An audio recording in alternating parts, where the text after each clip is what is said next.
Olá, bom dia. Tudo bem com vocês? Espero que estejam todos bem.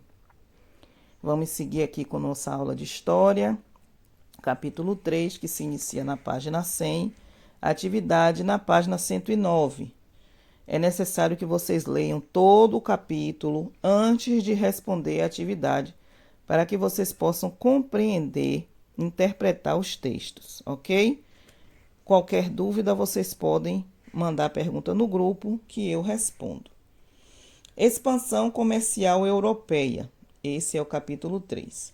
O objetivo é explicar a expansão comercial europeia, analisar o pioneirismo português na expansão marítima no século XV, relacionar a chegada dos espanhóis à América com os impactos do Novo e Velho Mundo, analisar as definições do Tratado de Tordesilhas.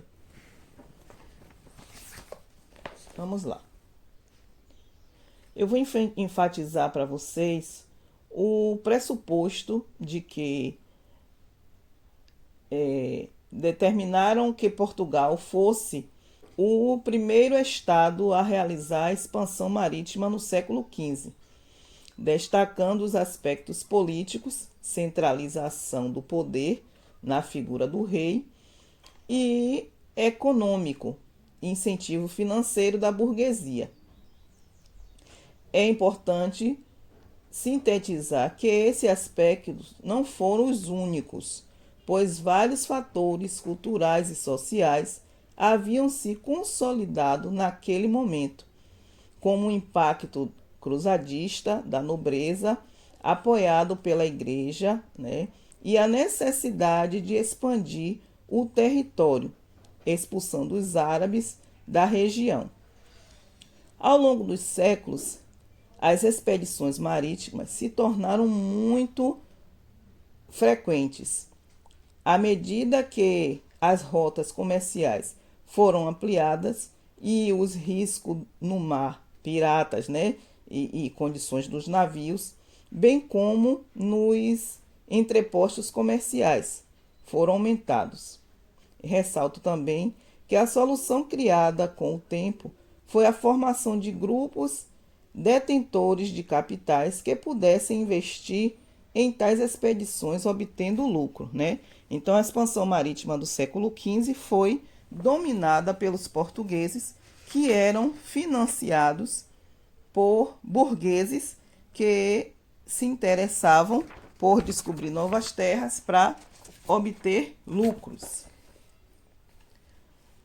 Portugal, que se destacou no período da expansão marítima com seu pioneirismo, passaram a existir diversos rumores sobre a criação de uma instituição conhecida como Escola de Sardes, onde se reuniam importantes navegadores, matemáticos, cartógrafos, dentre outros estudiosos, para descobrir e definir métodos de navegação.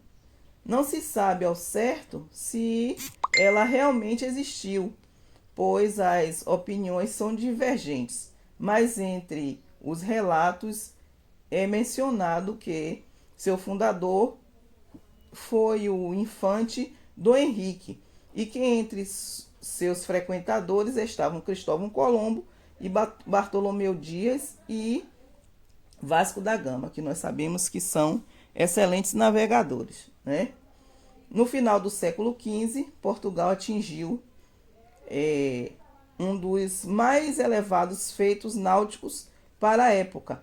Entre 1487 e 1488, conseguiu contornar o Cabo das Tormentas, posteriormente batizado de Cabo da Boa Esperança, o que era considerado quase impossível.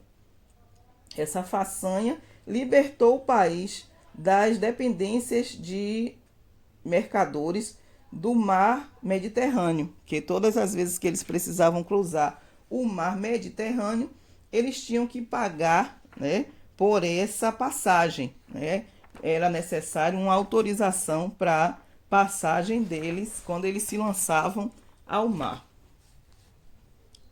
Na costa africana, aí nós já estamos falando dos portugueses na África, né? Na costa africana foram estabelecidos entrepostos comerciais fortificadores, né? Por meio deles, a coroa portuguesa procurou estabelecer um monopólio sobre as transações comerciais em vez de uma colonização propriamente dita. Então, eles iam lá realmente só para explorar, né?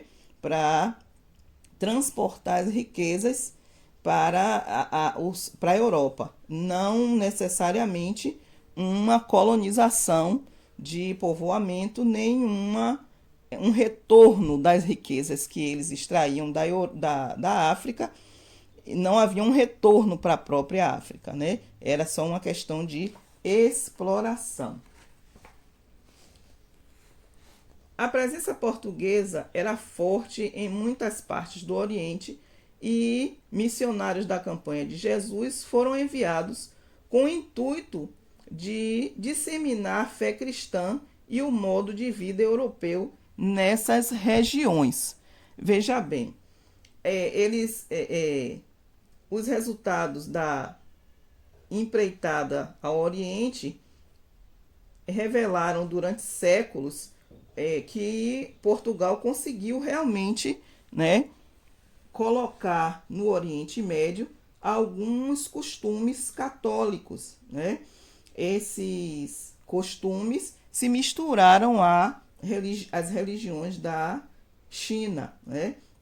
Então há um misto de religiões nessa época. A fundação a colonização portuguesa em Macau, na China, né? E muitos elementos orientais foram incorporados à colônia portuguesa. Veja bem, gente, os portugueses foram pioneiros, né? Foram quem descobriram a maior parte do território no mundo e até hoje eles são excelência. A Europa é excelência em descobertas.